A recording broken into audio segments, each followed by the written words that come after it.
I'm Alana Casanova-Burgess. I'm Ariana Brocious, and this is Climate One. And on today's show, we're looking at a pivotal moment for one of our neighbors, Mexico. Yeah, they just elected a new president, Claudia Sheinbaum. She'll be the first woman to ever lead the country, and she's a legit climate scientist. And I honestly don't know which of those facts is more amazing. Yeah. And it's especially interesting given that Mexico also used to be one of the world's top oil producers. Yeah, and she's also the former mayor of Mexico City. This massive city, the largest in North America, which has been going through a major water crisis due to climate change. It's at risk of running out of water, and it actually has been for a long time. Right, and it seems like this is a moment when politics and climate are really colliding, which makes me wonder if people are thinking about these things as being connected, drought, fossil fuels, climate, and leadership. Exactly. I wondered that too. And as it just so happens, I was in Mexico City recently, and I had my recording kit. Hola. Mi nombre es Claudia Sheinbaum. Soy de Nueva York. So I went to a little park right near the center of the city, Plaza San Juan, to chat with people on their lunch break. And I should say, right at the top here, this is an incredibly informal survey of public opinion. Estamos en el centro de la Ciudad de México. Estamos exactamente en la calle de Ayuntamiento. And one of the first people I met was José Luis Bautista. He's 55. He's got a shoe shine kiosk right on the corner there. Vea los garrafones de agua. Todos están comprando garrafones de agua. And right away, he pointed out someone carting garrafones de agua, big bottles of drinking water, right past us. Because people don't drink from the tap. Right. Water from the tap mostly isn't safe to drink and hasn't been for a while. Where José Luis lives, in Ecatepec, he's lucky that they've not had their water shut off, but it sometimes comes out of the tap very, very dirty. Sí tenemos agua nosotros. Y hay veces que sale, pero muy sucia. Muy demasiado sucia sale el agua. So what do they do? Si lavabas tu ropa en la lavadora, pues toda esa agua reutilizarla para lavar el piso. When it's dirty, they buy bottled drinking water, and they're really careful to reuse everything. Like they save the water from their washing machine to wash their floors. I mean, that just sounds so hard. I live in Tucson, which is a desert city that depends mostly on water from the Colorado River. That itself is in crisis. And we do things here like use reclaimed water on golf courses and to water parks and try to have people use low-flow toilets. But we are not saving the water from our washing machines and using them to wash the floors. That situation is so much worse. Yeah, and actually, José Luis really wanted to know how things are going for us in the States, whether we have droughts too and how we're handling it. ¿Viene de Estados Unidos? Sí. Bueno, ¿ustedes tienen sequía allá? And yes, this drought that's affecting roughly 60% of Mexico doesn't stop at the border. There are counties in Texas that have water restrictions to cope with low water levels. And actually, there's a disagreement between the U.S. and Mexico about how to share what little water there is in the Rio Grande. Right. We have a lot of similar climate challenges, the U.S. and Mexico. For example, José Luis brought up wildfires in the U.S. That's happening in Mexico, too.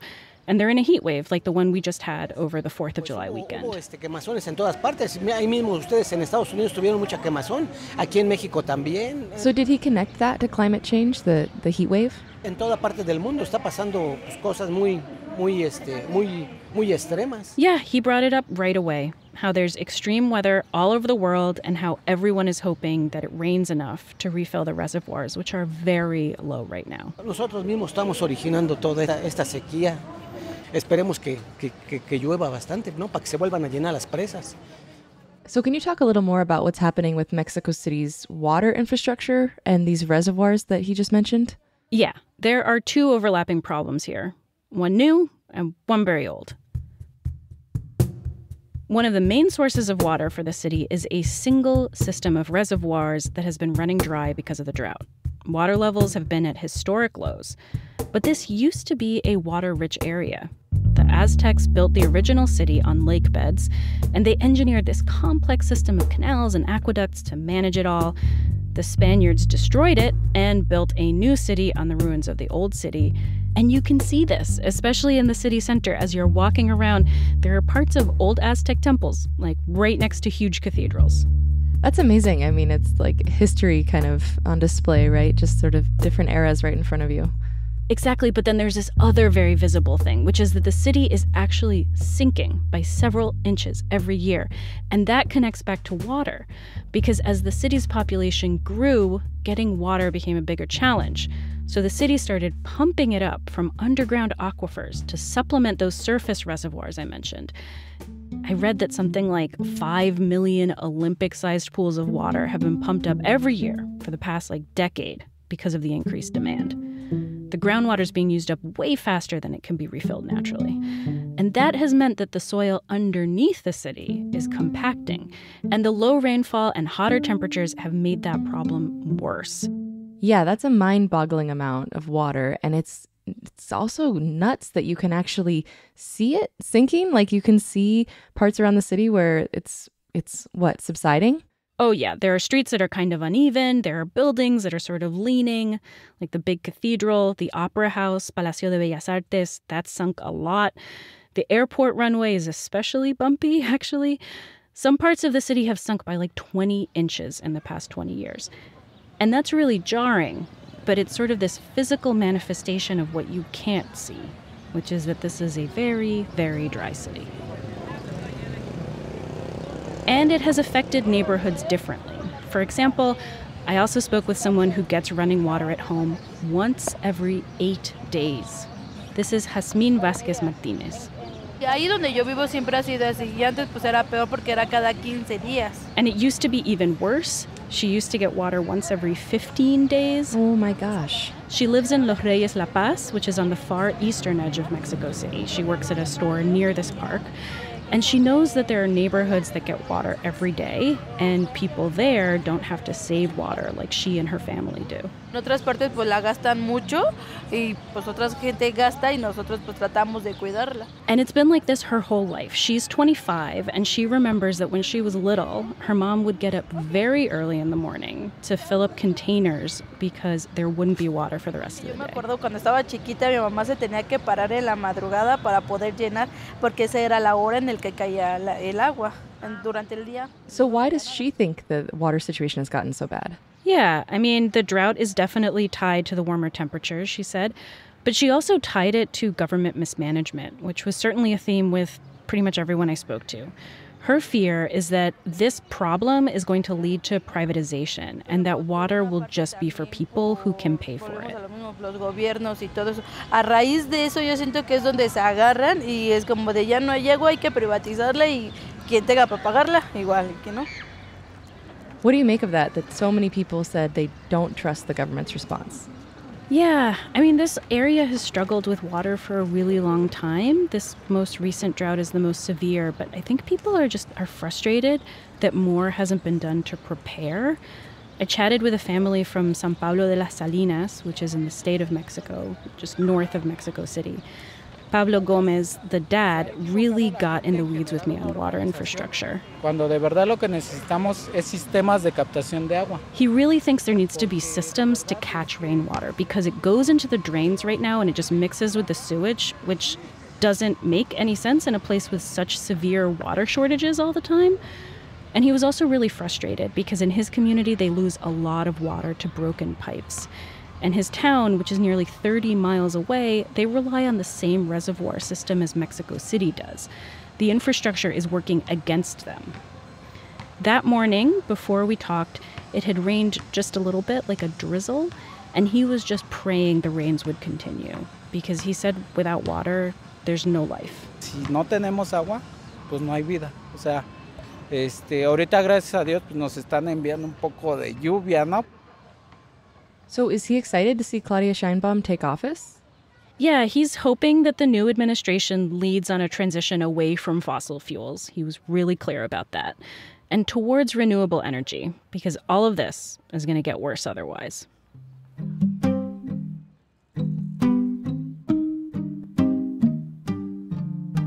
So given Mexico's history of oil production and this current drought, which is amplified by climate warming emissions caused by burning oil, I'm wondering how much the idea of moving away from fossil fuels was central to Claudia Sheinbaum's campaign and what her larger climate agenda is going to be if she has one. So that's where we're going to go next in this episode, to Mexico's climate goals. Oscar Ocampo is the coordinator for energy at the Mexican Institute for Competitiveness, IMCO, and he's been thinking about this tension too. We started off by talking about Mexico's oil industry. At one point, he said it was one of the world's major oil-producing countries.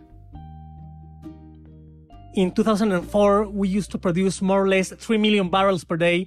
Now we hardly produce 1.6 million barrels per day, but it's still a major source of funding for the Mexican government. It's more or less, depends on the year, between 15 to 20% of Mexico's federal budget comes from the oil rent.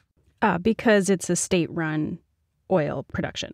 For the most part, it's a state-run oil production, and still because of taxes, the Mexican government gets a big chunk of oil revenue. And so how do Mexicans feel culturally about oil? Like, what's the sort of relationship that you all have? It has changed over time. In the 1930s, it used to be a big deal for Mexicans, oil nationalism. Yeah, I had heard a little bit about that in school, Mexicans, even in like history textbooks, learn about the 1938 nationalization of the oil field. Exactly. And yeah, it matters. Yeah. I guess you still learn it in school, but it was part of the education system. When you were in primary school, in elementary school, you used to read in textbooks about the nationalization. So it also became like a cultural symbol. It had a powerful cultural, social symbolism beyond the economics, beyond the politics.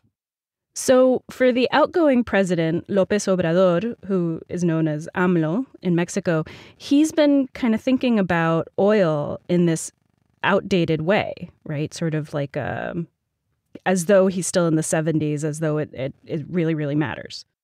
Exactly. In the end, President López Obrador has been in the search of lost time.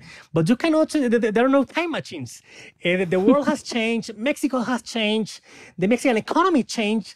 And now, well, the oil markets, the oil sector, well, it has also changed. So you cannot expect to be successful with the policies that were successful 50 years ago.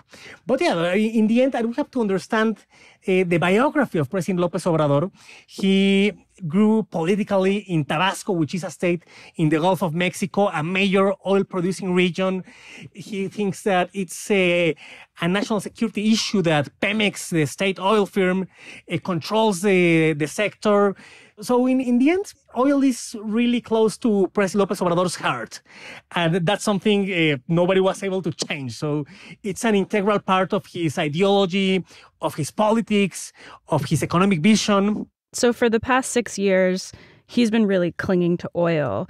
And I've been Absolutely. reading about this tension in Mexico between energy independence, right, this sort of oil nationalism that you're describing, being self-reliant, not having to go to the U.S. or outside the country at all for energy.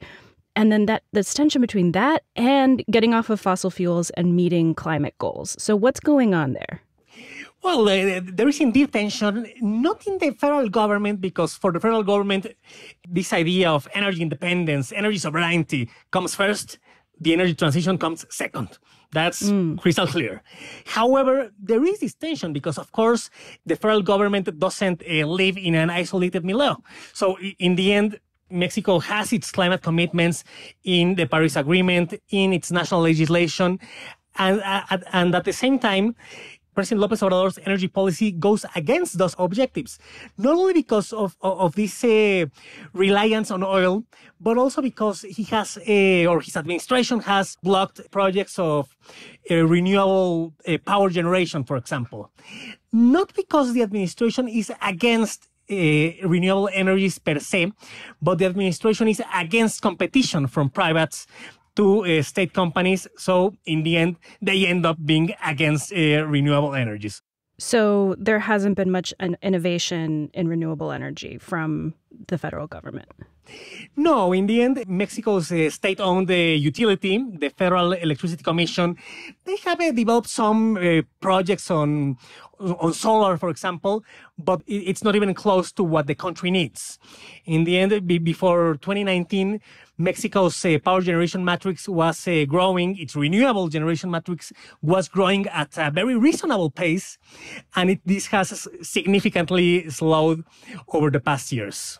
Mexico's goal was 35% renewable by 2024. And now Mexico's clean renewable generation is around 22%. And you're not going to make it by the end of the year. Not even close. To be fair with the government, the droughts also affected because Mexico in a regular year used to generate around 10, 11, maybe 12% of its power generation through hydros. However, given the droughts... hydroelectric power. Exactly, hydroelectric power. You kind of need some water for that. Yeah. Exactly. So, and now hydros represent more or less 5-6% of the power generation matrix. So, okay, we lost some percentage points there. So, you've been describing this sort of petro-nationalism with López Obrador, the outgoing president. He's been in office for 6 years. What about the incoming administration of Claudia Sheinbaum? What does she want to do? Well, just to contextualize, Claudia Sheinbaum was the mayor of Mexico City for the past 6 years. She has been close to López Obrador for decades. So in the end, continuity won the election. However, regarding energy policy and climate policy, there are differences. Why? Because Claudia Sheinbaum has an interesting background in climate research, in energy research. She spent some time... she's a climate scientist. Exactly. She spent some time at the Berkeley National Lab doing climate research. She was part of the IPCC panel that won the Nobel Prize due to the research on climate change. So she cares deeply about reducing emissions. She cares deeply about the energy transition. At the same time, she shares the president's vision of, let's say, energy nationalism. But yet again, she's a climate scientist, and she's well aware of the needs to reduce emissions, of the needs of expanding the power generation matrix, and at the same time of the constraints of the Mexican government, because the Mexican government at this moment has a reasonably high deficit. Interest rates remain high, so they don't have that much room of maneuver to invest in power generation or in renewable energies. So the incoming government, they're well aware that they will have to be more open for business than the López Obrador administration if they want to accelerate the energy transition, if they want to meet the country's climate objectives. So while they share most of the vision, the means to achieve this vision are likely going to be different than what we have seen over the past 6 years. Was this a big issue in the election? Was it talked about in debates? Were people really engaged? No, not at all. It was mostly a non-issue. You have a climate scientist as your president-elect, and it didn't come up in the election? No, in the end, the climate in Mexico is a second or even third-tier issue because you have public safety, you have the economy, you have corruption, you have the health system, you have education. So in the end, Mexicans don't have time to think that much about climate when electing a president. So it was, for the most part, an absent issue during the campaign season and in presidential debates. I saw some figures actually about public opinion that Mexico has one of the highest percentages of citizens worried about human-caused climate change. That's 92%, which is compared to 63% in the U.S. I'm not really that surprised that it's so low for us, I suppose. But do those figures ring true to you in Mexico?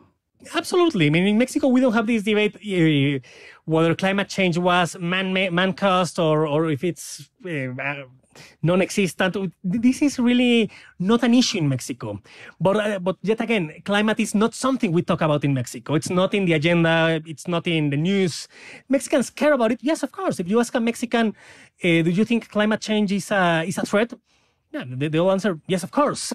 If you ask a Mexican and list the top 5 issues of the country, none of them will likely include climate in those issues. They'll likely say public safety, drug-related violence, corruption in government, the poor education system, the state of the health system. So in the end, given the other quite big issues Mexicans are facing, climate in the end ends up being a second-tier issue for the most part of Mexicans. Yeah, and even though most of the country is living through a drought, there's this water crisis in Mexico City and surrounding areas. But that doesn't make it like front of mind? Well, no. when you cannot go to the street safely, when you cannot travel through highways, when you cannot get a medical appointment, when you cannot get a quality education. Well, I mean, of course you care about the environment. I'm not saying Mexicans don't care. They do.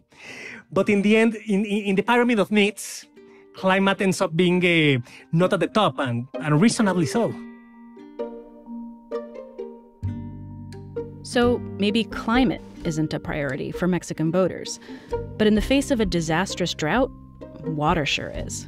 Water at the local level was more important than ever. And the question, okay, how you're going to fix this situation?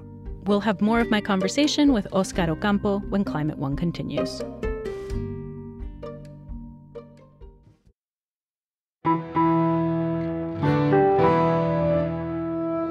While I was in Mexico City, I got to eat amazing food and gawk at gorgeous architecture and even enjoy the bike share system. But I could see signs of the water crisis everywhere. I was aware that where I was house sitting, I was lucky to never have to question the supply. And yet when I stepped out, I saw trucks delivering water to buildings and public fountains turned off.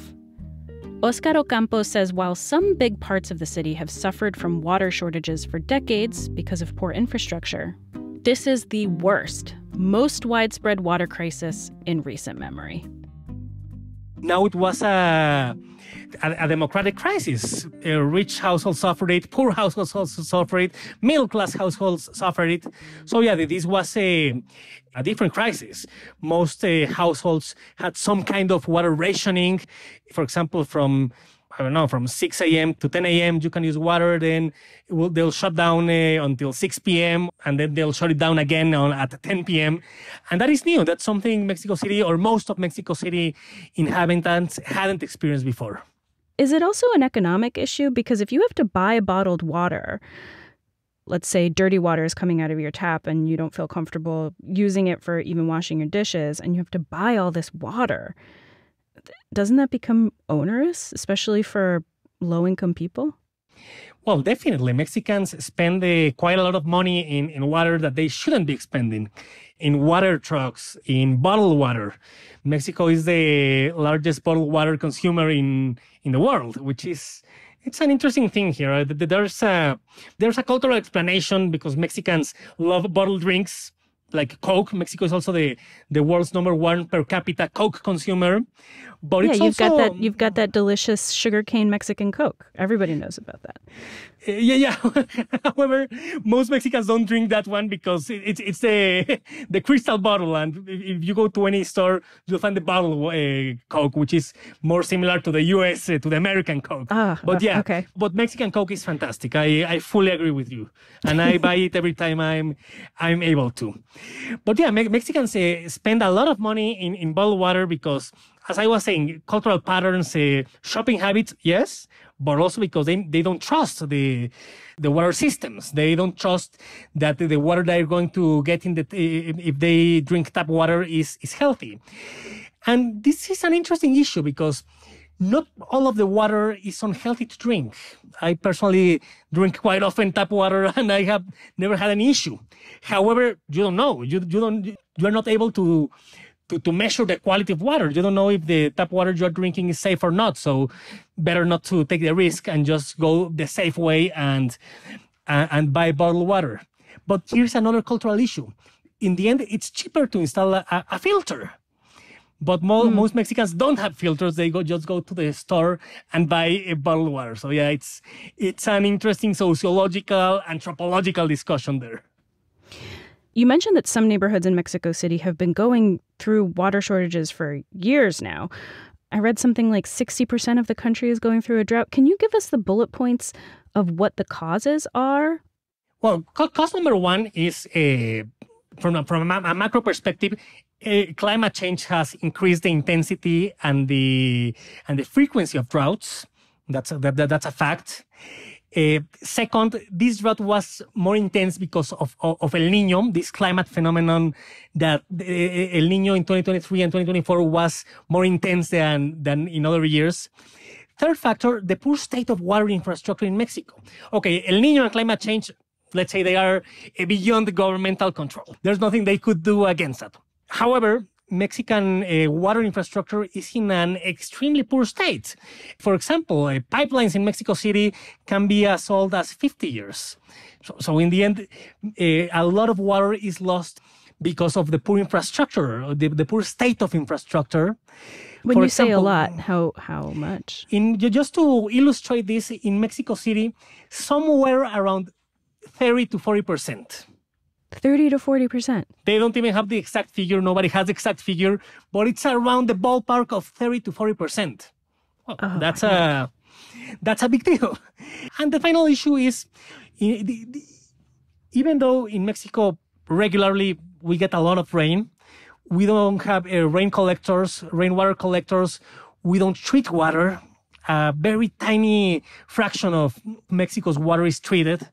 So, well, in the end, we have the drought, we have climate change, we have El Nino, but at the same time, we didn't invest in infrastructure, we didn't invest in water treatment, we didn't invest in reinjecting water to aquifers, we didn't invest in rainwater collectors. So it's a mixture between these two factors, climate change and poor policymaking in the water sector.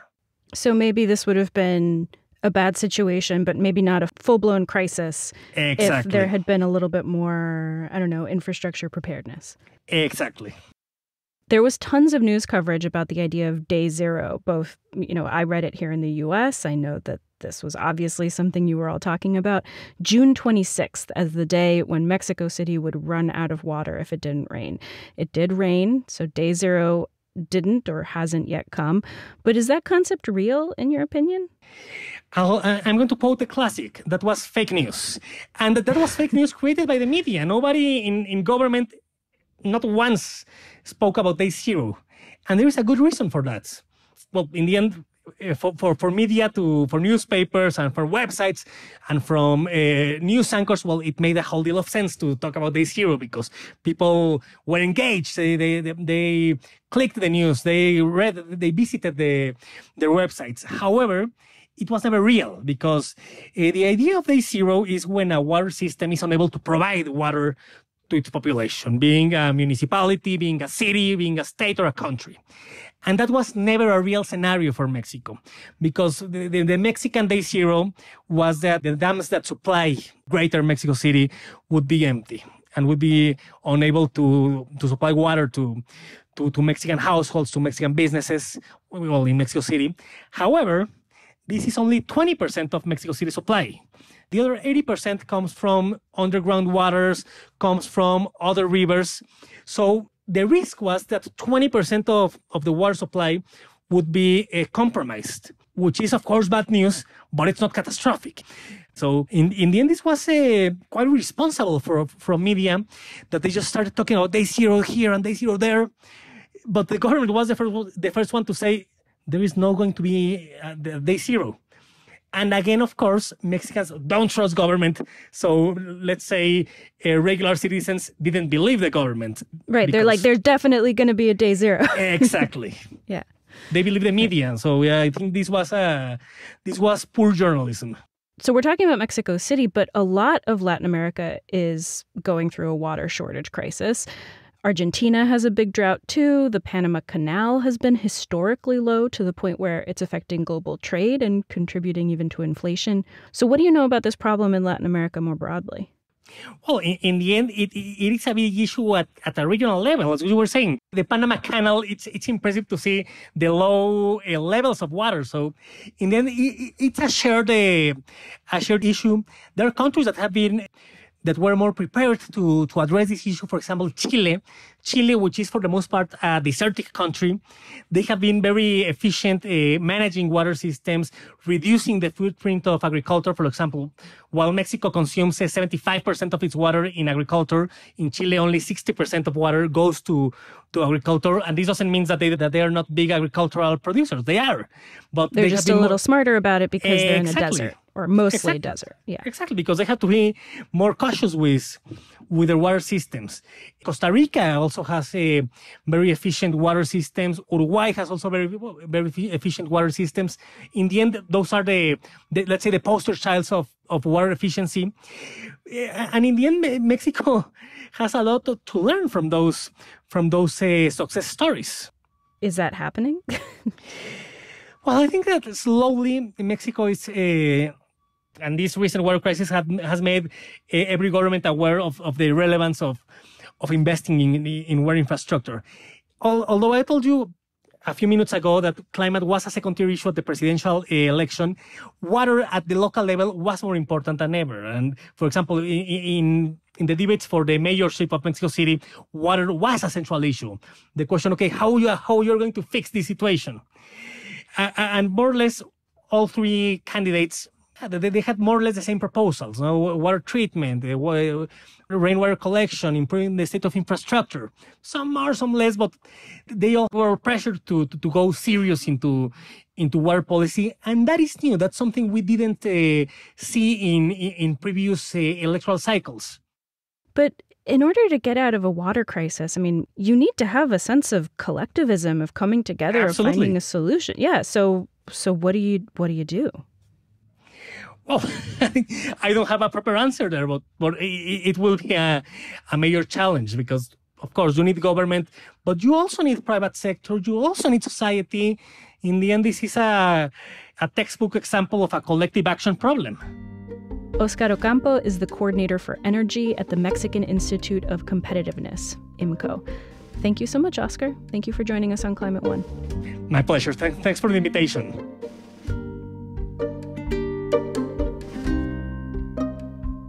Coming up, what it was like living in Cape Town, South Africa, when the city nearly ran out of water. Crises can bring people together as well, and they can also stimulate innovation, and you can find new opportunities right in the eye of the storm of the crisis. That's up next when Climate One continues. We'll be right back.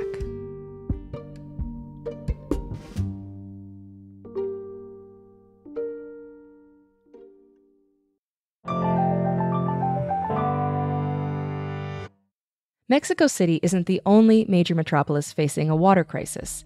In fact, it's a problem in cities big and small everywhere. Christine Colvin is a hydrogeologist with World Wildlife Fund International. For nearly a decade, she led the freshwater program in South Africa, and she was living in Cape Town when the city faced the prospect of running out of water almost completely. We talked about what that was like and the ways climate is already impacting our water systems around the world. There was a headline in the satirical news site The Onion recently that said, "Report, every place on Earth has the wrong amount of water." Is that joke kind of true from your perspective as someone who's thinking about freshwater supplies around the world? Yeah, I think it definitely stands up. I mean, within the water sector, we often say that when it comes to water, it's either too much, too little, or too dirty. So, having that kind of Goldilocks amount of water, just the right amount that is clean enough to use and clean enough for wildlife to live in as well, is the Eden that, we're trying to rediscover and recreate and regenerate and restore. And with the climate crisis, especially, too much and too little water is definitely a big threat for the future and a growing threat and a bigger risk. So help us understand the connection between climate, increasing temperatures, longer droughts, bigger storms, sort of the factors that comprise climate disruption and how that affects water supply, particularly water scarcity. Well, another saying that we have is that if the climate crisis is a shark, then water are its teeth.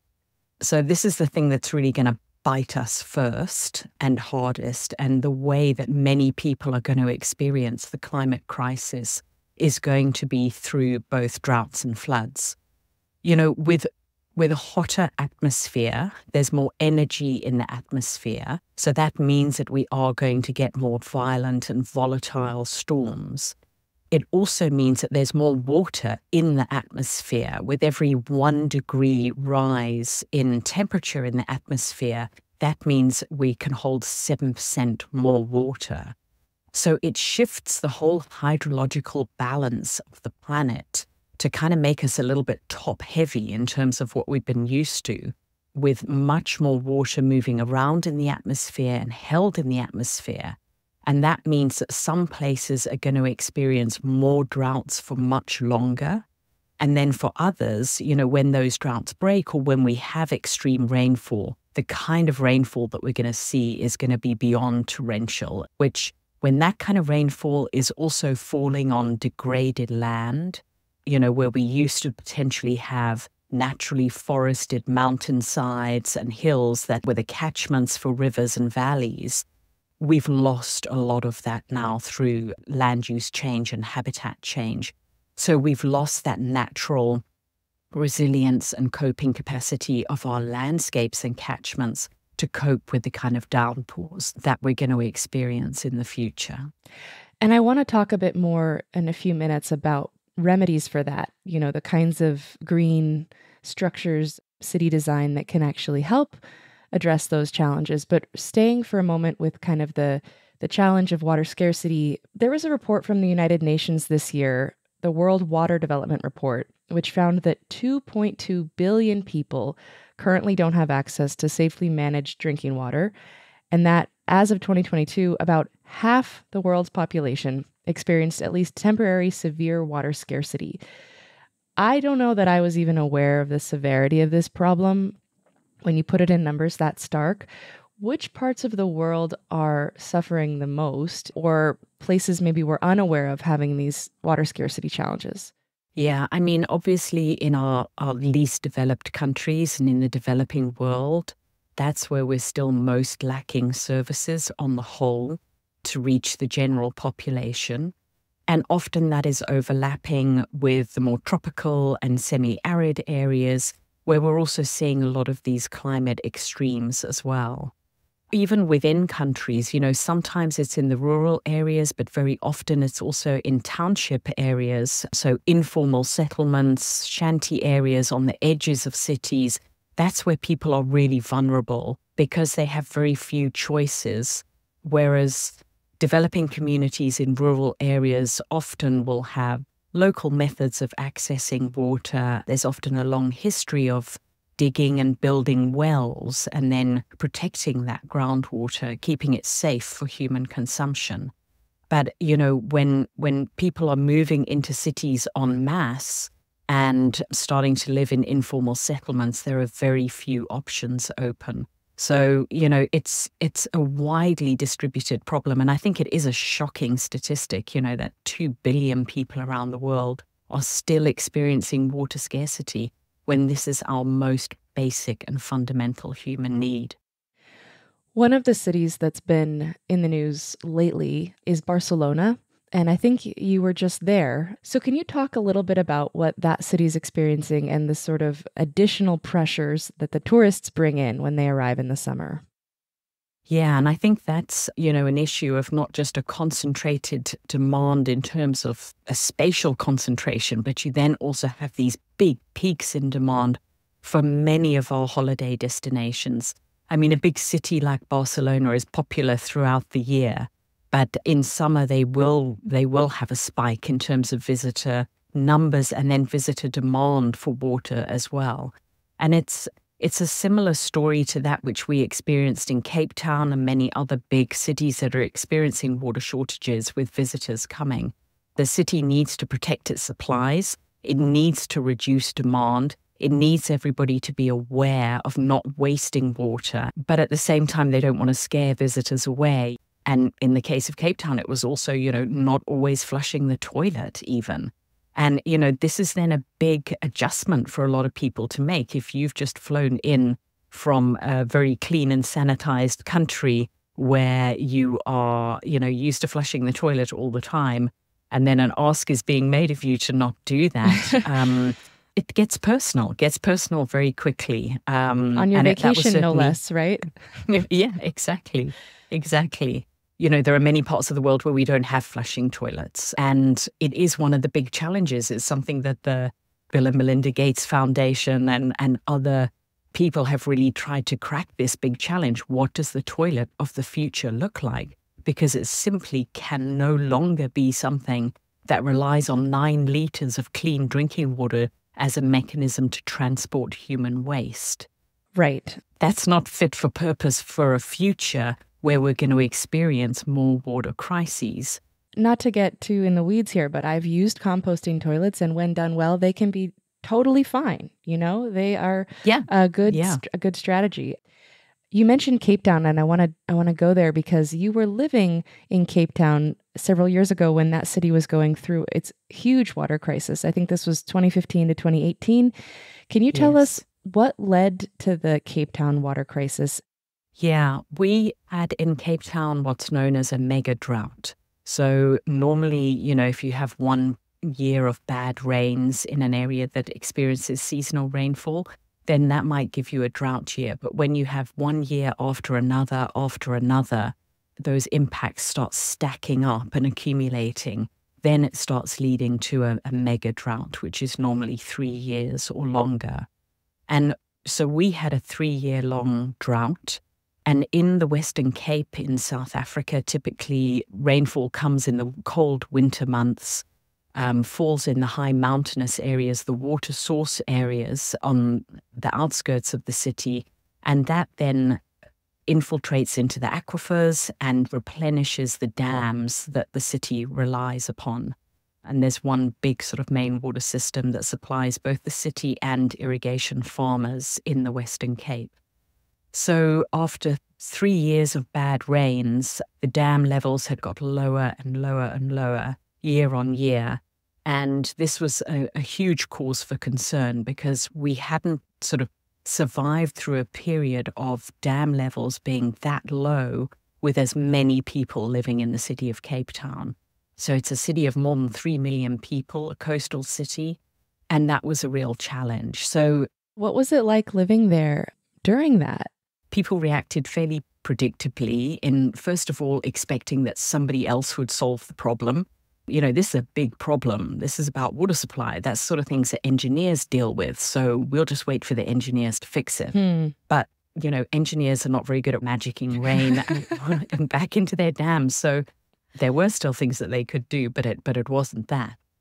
And, you know, as people start to get quite afraid, and I think we all did, and wondering what is going to happen, you know, envisaging what happens when a city has to turn its taps off completely.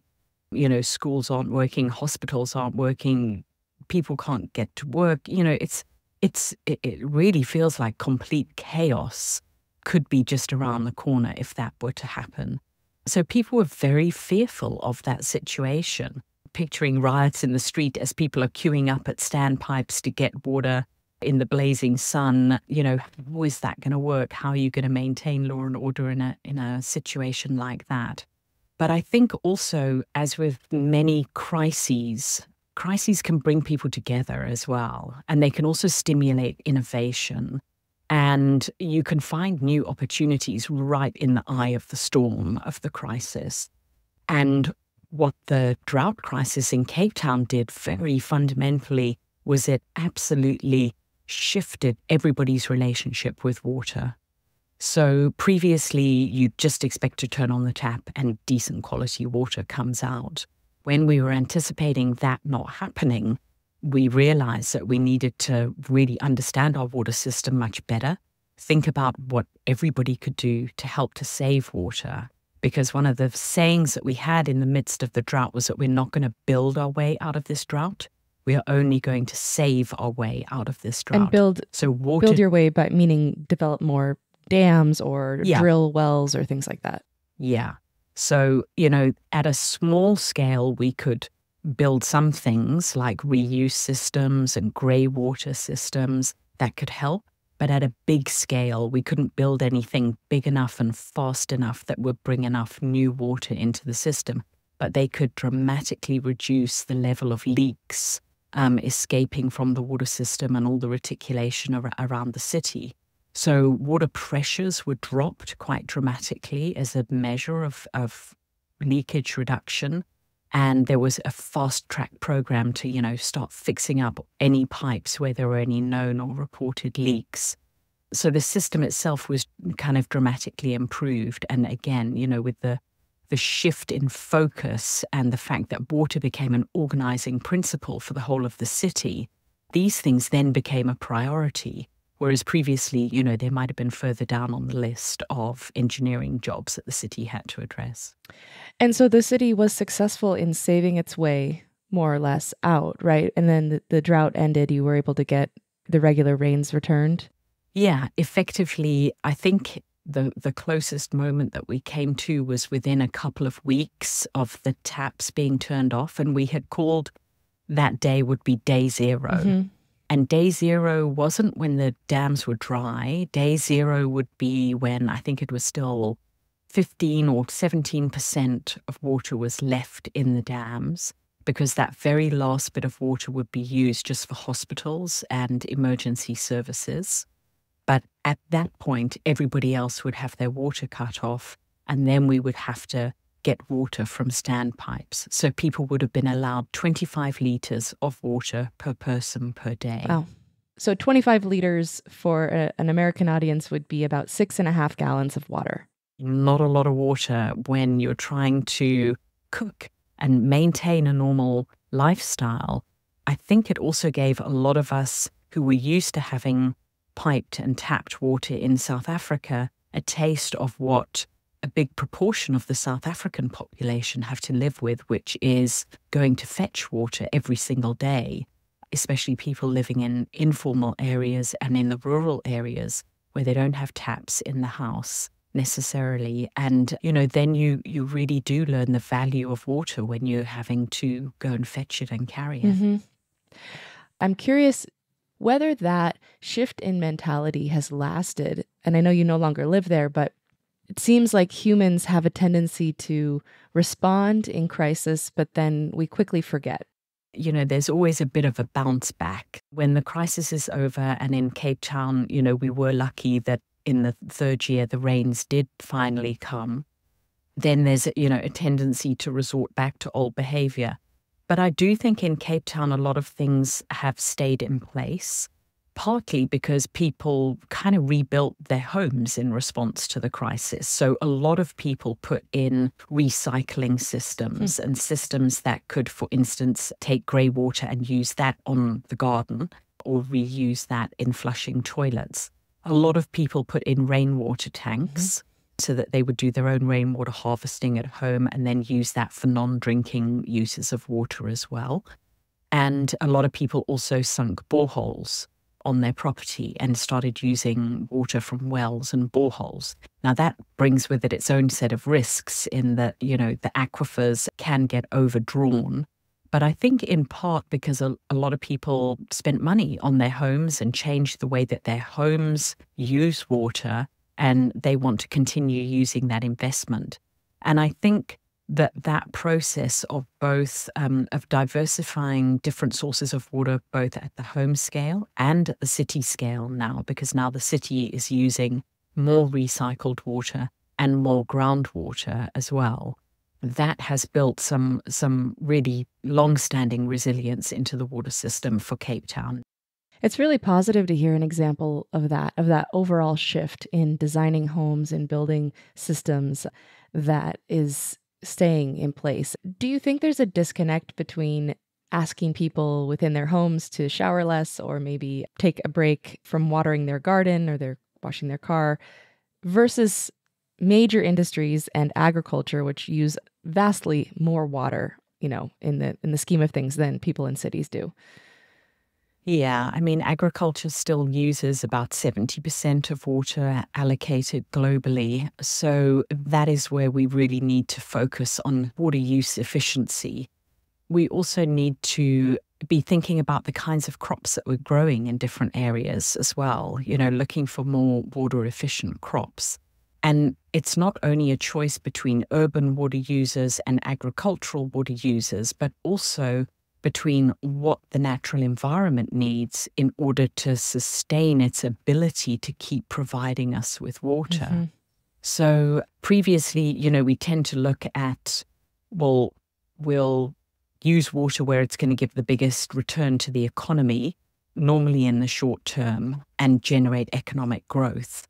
But I think that we're now at such a breaking point in many regions of the world where we actually need to start saying, we need to have more water allocated back to the environment as part of restoring the flow of our rivers and wetlands, which are the life support system that underpins our water supplies in the first place. Yeah, I'm aware of some efforts to buy water rights and leave them in the stream, not ever divert them, right? Conservation groups that are trying to do that. So Yeah. you had mentioned earlier on possible ways that cities particularly can adapt to this changing hydrologic cycle. Can you talk about the sponge cities, as they're called, in China, and how those might be examples of doing this well? Yeah. One of the issues that we face in cities is that we have so many, it's all tarmacked over. We've got roads and we've got pavements and we've got hard buildings in areas where there were probably a lot of wetlands and many different tributaries coming into rivers and, wooded areas, different types of natural land cover. And the idea of sponge cities is about trying to kind of reconnect the water cycle through cities again, because many cities utterly break the water cycle and things just get either passed out of the city too quickly when it's stormwater and surface water, and then drawn in from a massive area for human consumption as well. So the sponge cities are part of kind of greening cities again, softening the surfaces within cities and making more permeable surfaces available for the natural water cycle to reestablish, and particularly for infiltration from the surface that reconnects vertically the different parts of the water cycle. So soil water is a hugely important part, and that's where just about everything that grows, is going to get its water from. Groundwater is critical. It's the biggest single store of terrestrial water. 90% of fresh water that's stored on land outside of the ice caps is stored underground in groundwater. Aquifers could therefore be our biggest allies in areas that experience water shortage, and during the climate crisis, they're also protected from evaporation, unlike big surface water dams. But they're not going to see us through if we've cut off the recharge from the surface. So in many areas, there's now much more managed aquifer recharge. That's something that's been pioneered in Australia, in South Africa, in the US as well, and something that the Chinese sponge cities are also trying to establish across broad areas so that aquifers are recharged. And within this whole sort of sponge city effect, the main thing is to try and slow the flow of water through the city, retain it for as long as possible, linked to living infrastructure, to green infrastructure, to nature-based solutions and living elements of the city, which we know make people who live in cities much happier anyway. So there are multiple benefits. Oh, yeah. Christine Colvin is Water Policy Lead for the World Wildlife Fund International. Thank you so much for joining us on Climate One, Christine. Thank you. Great to talk to you, Ariana.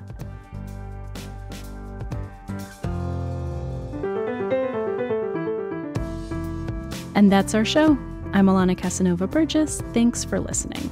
Talking about climate can be hard and exciting and interesting, and it's critical to address the transitions we need to make in all parts of society. Please help us get more people talking more about climate by sharing this episode with a friend, or consider joining us on Patreon and supporting the show that way. Greg Dalton is co-host and executive producer. Brad Marshland is our senior producer. Managing director is Jenny Park. Austin Colon is producer and editor. Megan Basilia is producer and production manager. Wency Sheda is our development manager, and Ben Testani is our communications manager. Jenny Lawton is consulting producer. Our theme music was composed by George Young. Gloria Duffy and Philip Yun are co-CEOs of the Commonwealth Club World Affairs, the nonprofit and nonpartisan forum where our program originates. I'm Ariana Brocious.